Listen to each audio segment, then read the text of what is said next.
Pessoal, bem-vindo a todos e todas de volta. Nessa aula de hoje, então, nós vamos começar realmente a trabalhar no RStudio. Veremos algumas operações básicas no R e provavelmente também veremos nossa primeira classe de objetos, que será vetores. Então, nós temos aqui aberto o RStudio, nós instalamos na aula anterior. Para quem tem outras versões do Windows, talvez a maneira mais fácil de encontrar seja simplesmente digitando aqui na busca RStudio. Tá? Lembrando que nós iremos trabalhar no RStudio, não no R diretamente. Ou seja, aquela instalação que você fez do R foi simplesmente para ter para poder rodar os comandos, mas o ambiente que nós vamos utilizar para facilitar, tá? Isso aqui na verdade é uma plataforma de desenvolvimento integrado, para facilitar o uso do R vai ser o RStudio.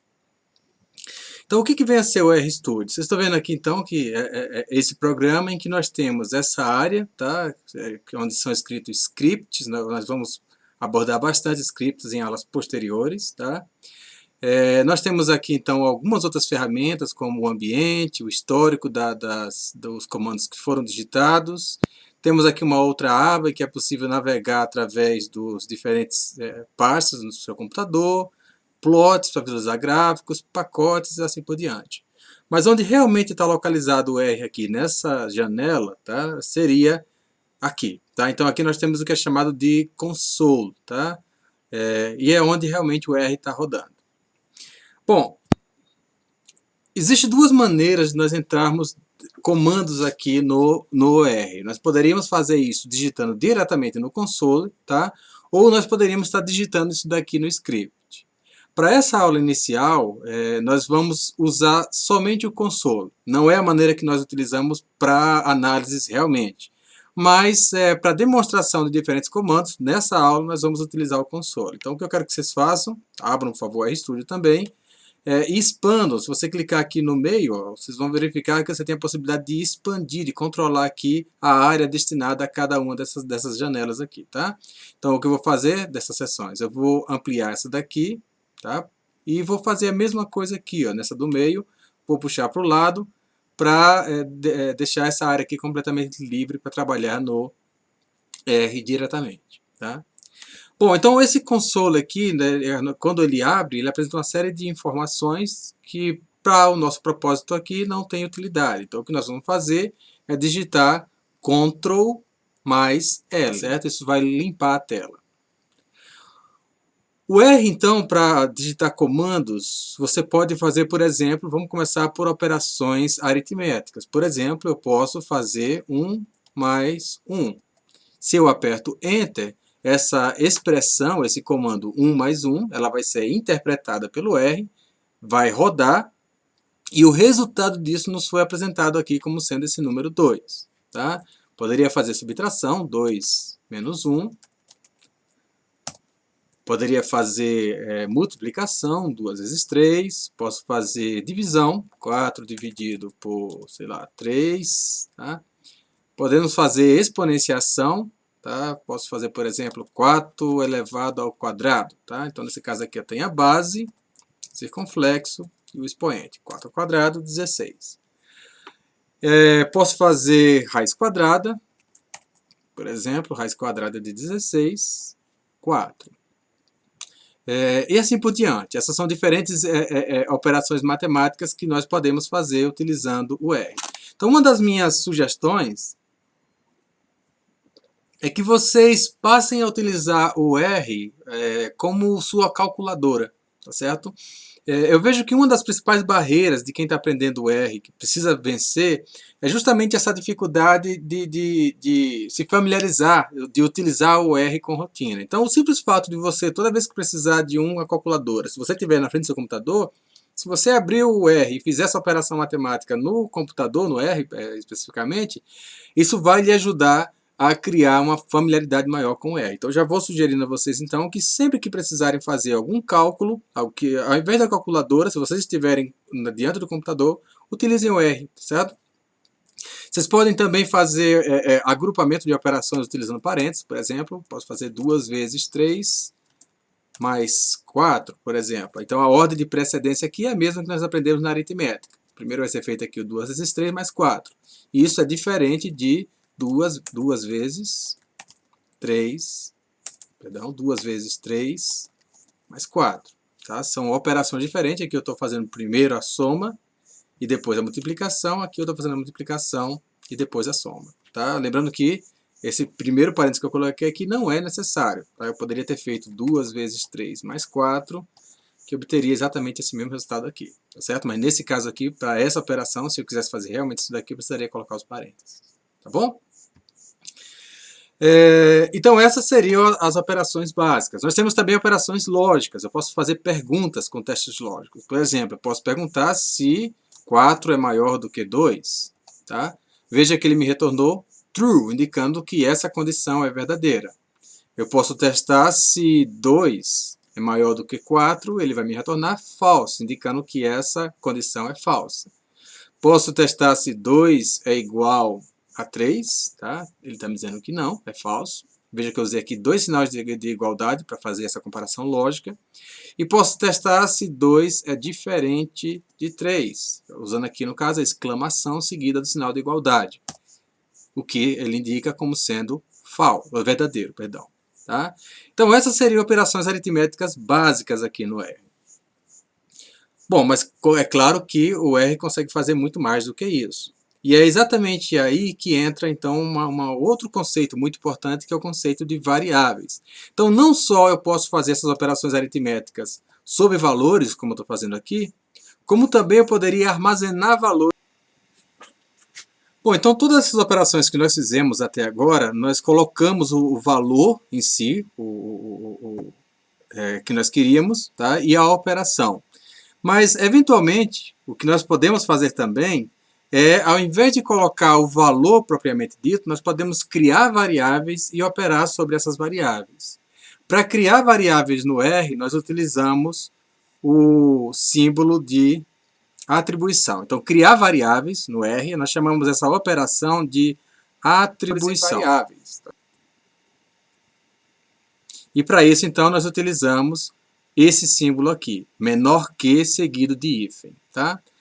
Também é possível, tá? Assim como outras linguagens, como Python também, você pode utilizar o sinal de igualdade. Mas eu, pessoalmente, não recomendo vocês utilizarem a igualdade.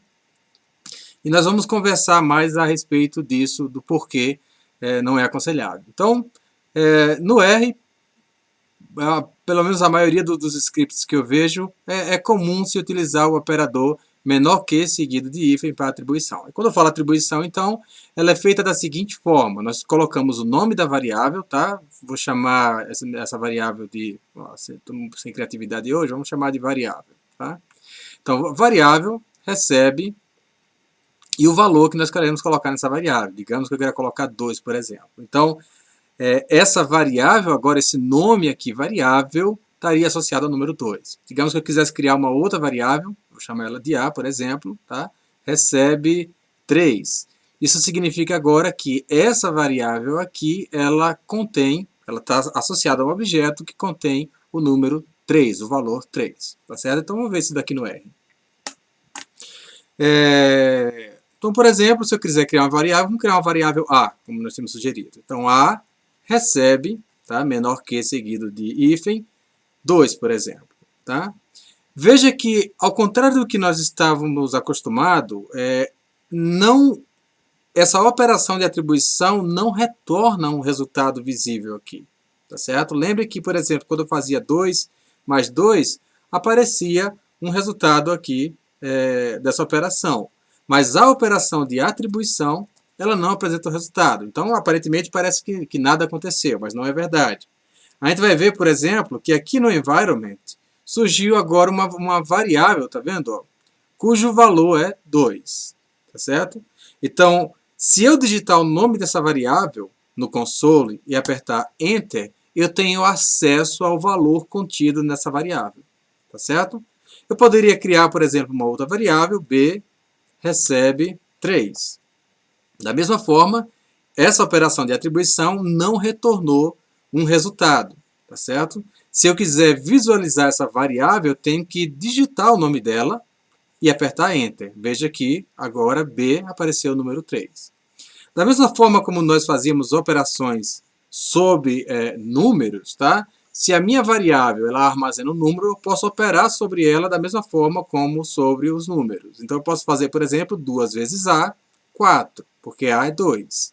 Posso fazer 4 dividido por A é 2, tá? E assim por diante. E posso fazer essas operações também entre variáveis. Por exemplo, A vezes B.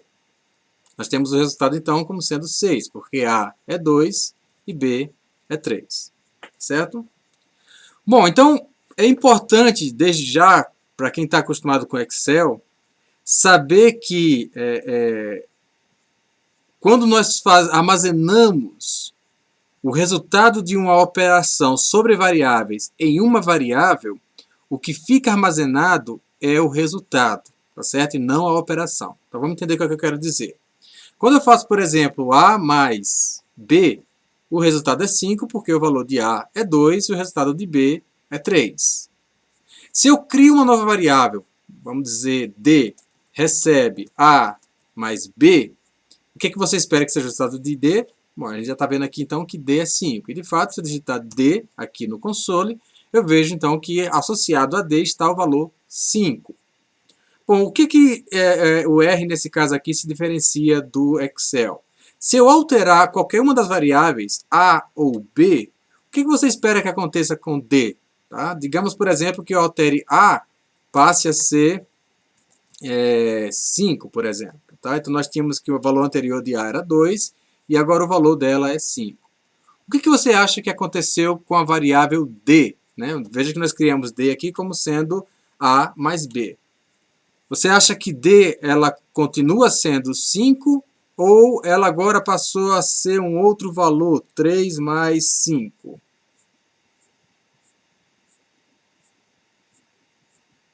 Ok, se você utiliza o Excel, provavelmente você deve imaginar que D deveria ser atualizado. Ou seja, se D foi resultante de uma operação que incluiu a partir do momento que eu alterei A, eu deveria alterar D. Não, isso não acontece, tá certo? Por que isso não acontece? Porque o que foi armazenado aqui nessa operação, nessa linha aqui, onde eu criei a variável D, não é a operação A mais B, mas é o resultado dessa operação A mais B naquele momento em que essa expressão foi executada. Se eu quiser que a variável D seja alterada, tá certo? Ou seja, se o valor de A agora é 5 e o valor de B agora é 3, o que nós esperaríamos, tá, ou gostaríamos, é que D fosse atualizada para 8, que é o valor de 5 mais 3. Para poder fazer isso, eu tenho que reexecutar o comando D recebe A mais B. Tá certo? Então, ao contrário do Excel, em que se você tem fórmulas, colunas que dependem de outras colunas, tá? Quando você altera as colunas das quais ela depende, das quais uma delas depende, automaticamente essas colunas vão ser atualizadas, as colunas dependentes são atualizadas. O mesmo não ocorre aqui no R, tá certo? Para que haja essa atualização, você precisa rodar novamente o código que criou essa variável a partir de uma operação com variáveis pré-existentes. Tudo bem? Veja que agora sim, D passou a assumir o valor 8. Ficou claro isso? Perfeito. Bom, veja que eu criei aqui uma série de variáveis. Então, uma maneira de ver quais são as variáveis que estão criadas nesse momento, tá, seria utilizando aqui essa seção aqui do RStudio que me mostra as variáveis disponíveis. Uma outra maneira de fazer isso é utilizando uma função. Nós vamos trabalhar bastante com funções aqui no R, tá? Então, uma função que nos permite então visualizar as variáveis atualmente disponíveis na memória, tá, ou na workspace, é essa função ls. Veja que 3 variáveis aqui estão disponíveis: a variável a variável b e a variável d. Se eu quero então excluir uma variável, eu posso utilizar também uma função rm e colocar o nome da variável que eu quero excluir dentro da função rm, dentro dos parênteses. Por exemplo, se eu fizer rma, eu estou excluindo a variável a, significando que se eu fizer um ls, nós vemos que a já não está mais disponível aqui na workspace. Ok? Da mesma forma que também no Global Environment, onde lista as variáveis, nós vemos que a desapareceu aqui.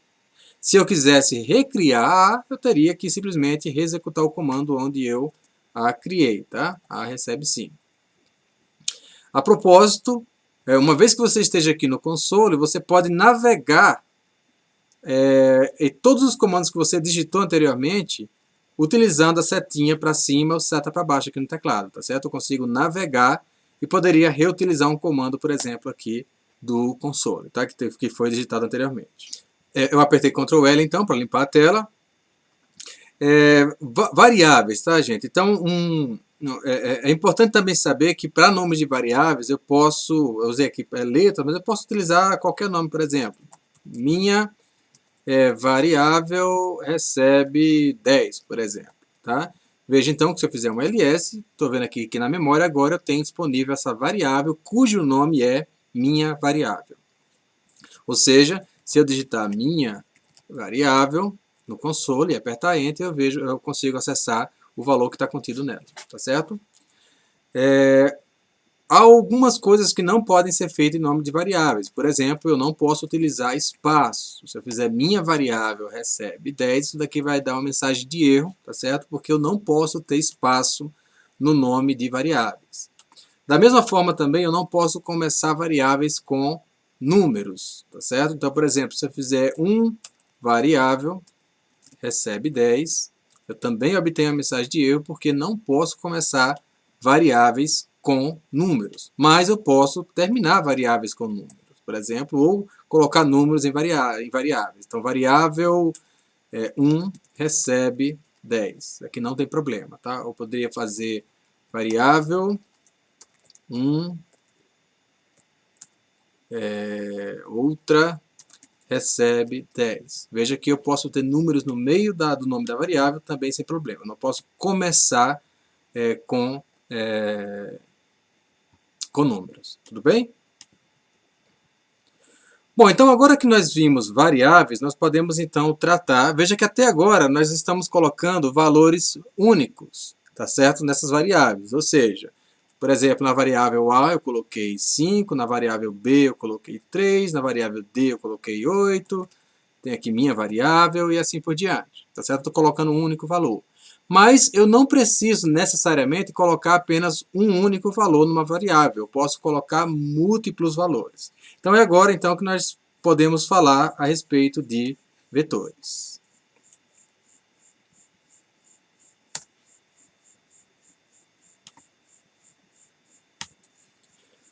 Então, vetores são é a nossa primeira classe de objeto a ser tratada aqui no R. E o que são vetores? Tá? Vetores são coleções, tá? Vamos dizer que é uma coleção unidimensional de elementos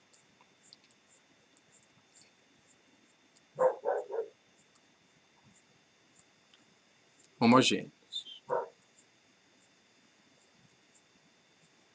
Então, existe uma série de coisas aqui que nós precisamos tratar, tá? O que vem a ser unidimensional e o que vem a ser homogêneo. Então, quando eu fiz, por exemplo, lá no R, A recebe 2, por exemplo, o que está acontecendo realmente é que está sendo criado um objeto, tá certo? Da classe vetor, e esse objeto, então, vai conter o número 2, um único elemento. Ok? Mas ao invés disso, ao invés de colocar um único elemento nesse vetor, eu poderia ter colocado múltiplos elementos. Para isso, nós precisamos usar um artifício que é uma função. Então, por exemplo, se eu quero criar, sei lá, uma variável chamada b, e eu quero colocar os valores 2 e 10 nessa variável, nós precisamos então fazer b recebe, e aqui então nós vamos colocar um c, e os valores entre parênteses. Esse C aqui vem de concatenar, tá? Concatenar.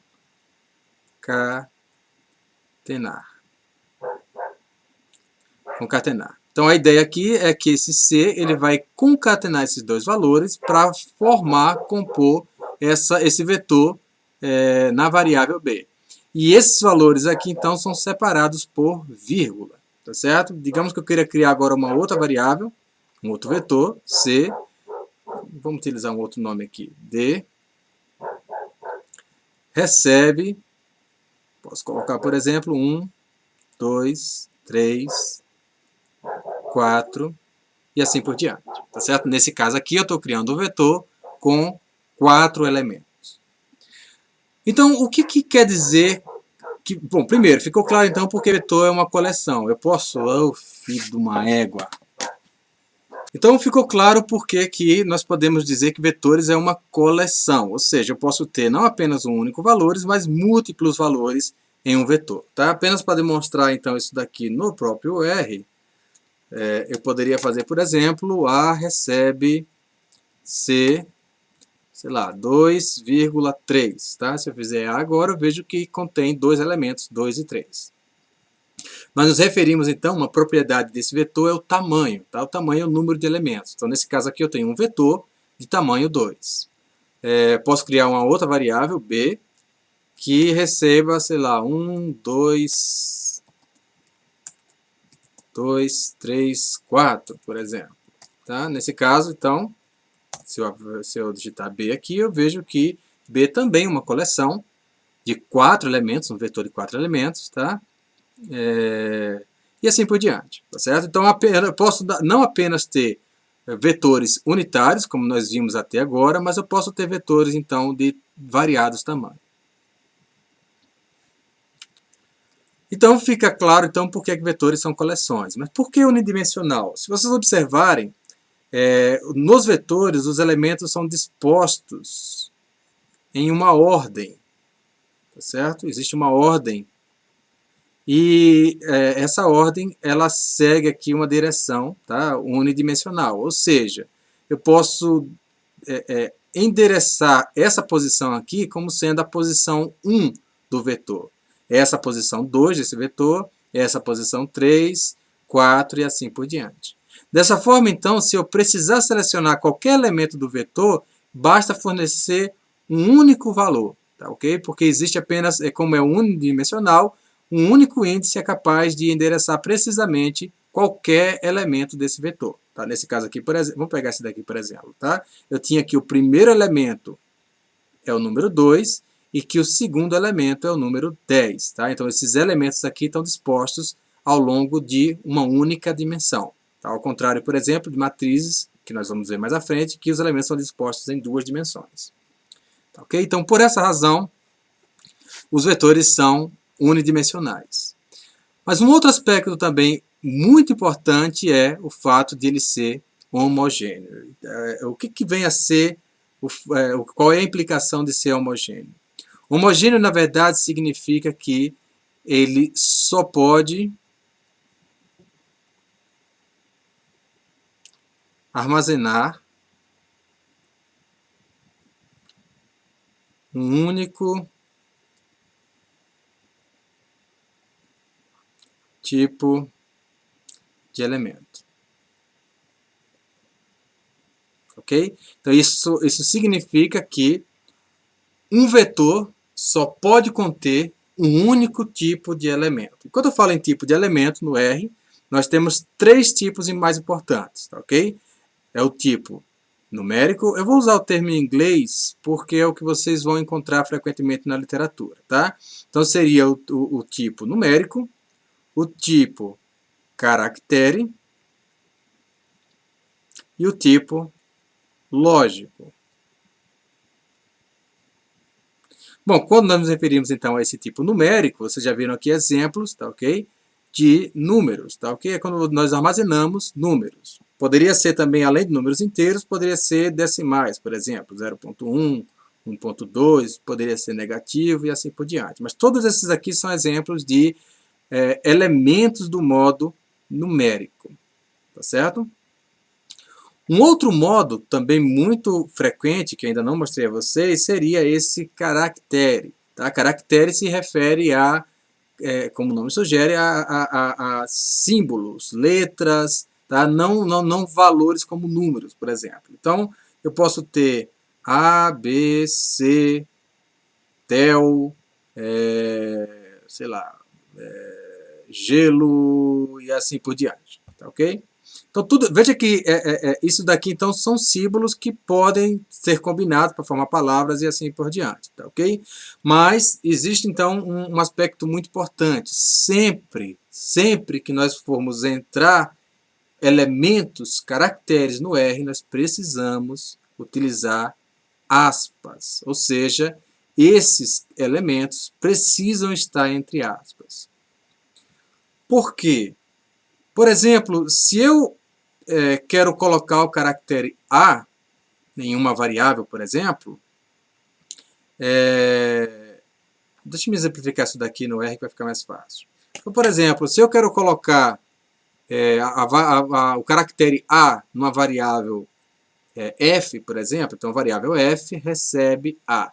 Se eu tentar fazer desse modo, sem as aspas, o que você acha que está acontecendo aqui? Como é que esse comando está sendo interpretado pelo R? Se você pensou que, na verdade, A aqui se refere à variável A, você está correto, tá ok? Ou seja, o valor de f aqui não vai ser, o valor de f aqui, tá ok? Ao contrário do que nós queríamos fazer, não é o caractere A, mas, na verdade, f recebeu o valor que estava contido na variável, ou no vetor associado à variável A, que é os 2, 3. Tá certo? Se nós quiséssemos, na verdade, colocar a letra A, o caractere A, no vetor f, associado à variável f, nós precisaríamos fazer f recebe aspas A. Ok? Nesse caso, veja que associado agora a f, eu tenho o caractere A. Vocês entenderam a diferença? Então, se eu digito A no console, o resultado é um caractere A. Se eu digito A entre aspas, tá? Então o resultado é um caractere.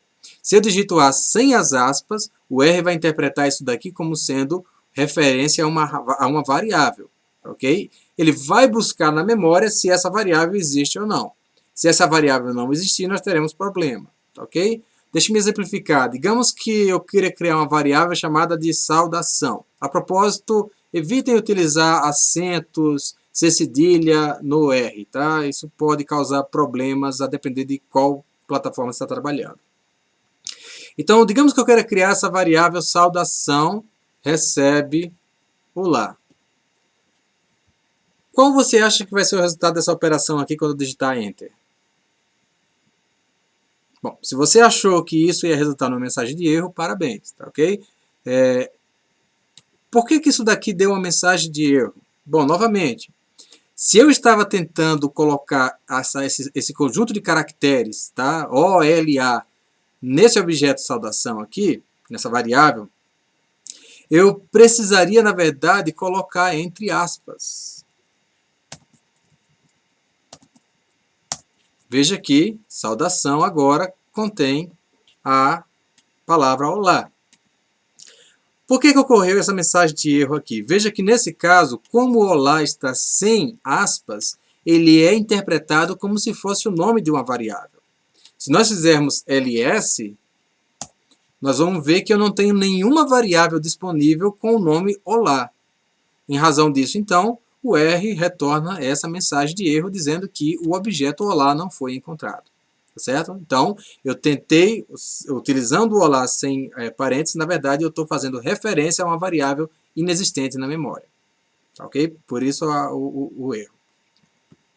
Então, mais uma vez, para reforçar, se eu quero entrar valores de caracteres no R, eu preciso colocar esses valores entre aspas. E isso, gente, vai ser boa parte dos erros que vocês vão cometer como iniciantes, tá? Vocês vão esquecer de colocar essas aspas aqui e o tempo todo vai aparecer objeto X não encontrado em razão de vocês, na verdade, estarem querendo colocar um caractere quando de fato colocaram o nome de uma variável, ok?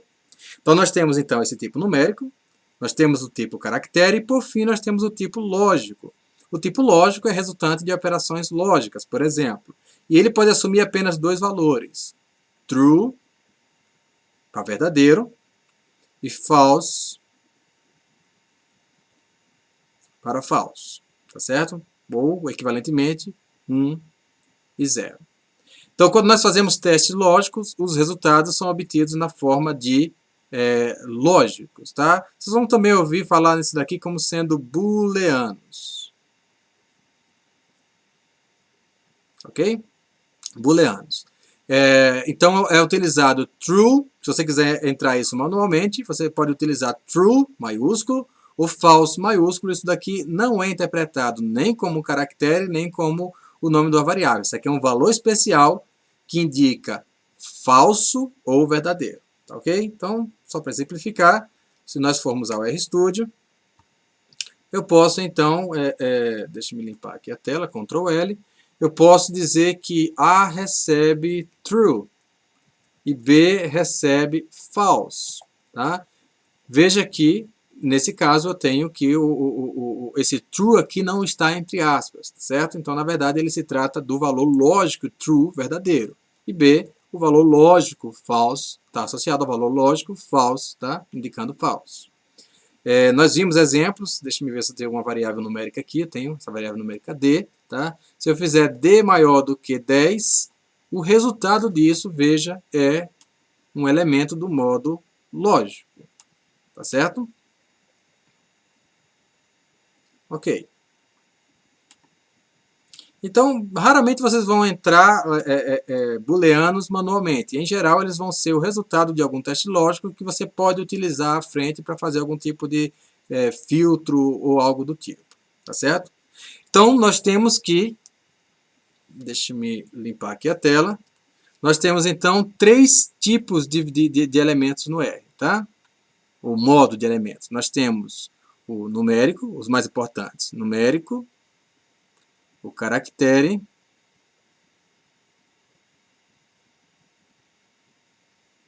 e o lógico. Como nós vimos anteriormente, os vetores, os vetores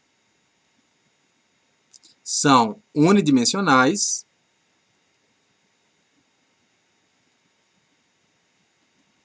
e homogêneos.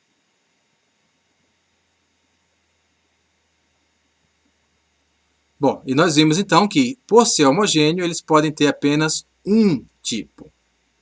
O mesmo vetor só pode conter um único tipo ou um único modo de elemento. Então, o que será que acontece se eu tentar colocar mais de um modo? Digamos, por exemplo, que eu quisesse criar uma variável qualquer, vou chamar de var, por exemplo, var recebe, utilizo concatenar, abro parênteses, e aí eu colocasse, por exemplo, tel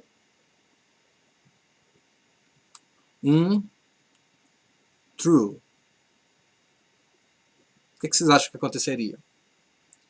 Bom, pelo fato de vetores ser homogêneos, ele não pode armazenar. Nós temos aqui 3 modos de elemento, tá?